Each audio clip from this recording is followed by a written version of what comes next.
शेगाव प्रभाग क्रमांक 1 मधील सर्वे नंबर 57-1 येथील कोणार्क कॉलनीला लागून असलेल्या दामोदर कॉलनी व नवनाथ मंदिराच्या मागील भागात कित्येक दिवसापासून सांडपाण्याच्या नाल्याचे बांधकाम करण्यात आले नाही आणि कोणार्क कॉलनीपासून जी नाली बांधली ती मधातच अडविल्याने घाणपाणी परिसरात तुंबल्या गेले। त्यामुळे परिसरात घाणीचे साम्राज्य पसरले असून रहिवाशांचे आरोग्य धोक्यात आले आहे। त्यासाठी याच परिसरात मागील 20 वर्षापासून राहत असलेले सामाजिक कार्यकर्ते RS तायडे यांनी 2005 पासून मनपा आयुक्त, नगररचना अधिकारी, परिसर अभियंता तसेच 2005 पासून निवडून आलेल्या नगरसेवकांना निवेदनाद्वारे व प्रत्यक्ष भेटून वरील समस्या सांगितली, परंतु आजपर्यंत कुठलाही प्रतिसाद कुणाकडून मिळालेला नाही। तसेच ज्यांच्या प्लॉटमध्ये घाणपाण्याचे तडे साचले आहेत ते DS मोरे यांनी 2 वर्षापासून या समस्येविषयी पत्रव्यवहार व संबंधितांशी वार्तालाप केला व करीत आहेत, पण निगरगट्ट बनलेल्या मनपा प्रशासनाने अद्यापही कोणतीही कारवाई केली नाही।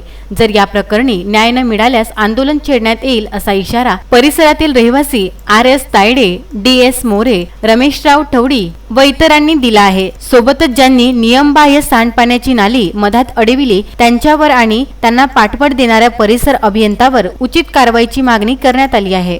आणि त्या प्लॉटवर सध्या कमीत कमी 6 ते 7 फूट पाणी थांबलेलं आहे। त्या बाजूला जी नाली अर्धवट बांधलेली आहे महानगरपालिकेने, तर त्या नालीचं सांडपाणी त्या प्लॉटमध्ये साचलेलं आहे आणि त्या साचलेल्या पाण्यामुळे या परिसरातील राहणाऱ्या लोकांच्या आरोग्याला धोका निर्माण झालेला आहे।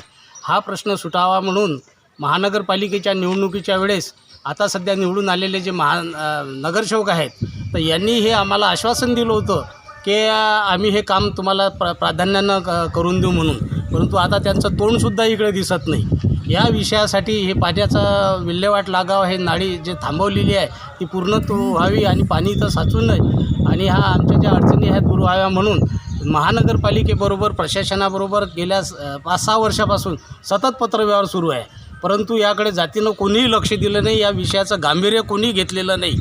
तर माझी अशी विनंती आहे पुन्हा प्रशासनाला की सध्या हे पावसाचे दिवस आहेत, करोनाचं महामारीचा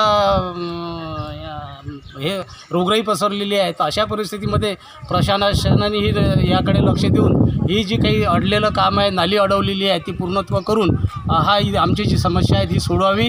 आणि इथं या समस्येमुळे परिसरातील लोक त्रस्त झालेले आहेत। या संदर्भात संबंधित अधिकाऱ्यांशी बरेचदा भेटीगाठी झालेल्या आहेत, परंतु त्यांनी टाळाटाळ करून आपला वेळ निभावून नेलेला आहे। तरी माझी रिक्वेस्ट आहे प्रशासनाला की पुन्हा याकडे लक्ष देऊन हा तातडीनं प्रश्न सोडवावा, नाही तर आम्हाला रस्त्यावर उतरावं लागेल। Vidarbha news bureau, Amravati.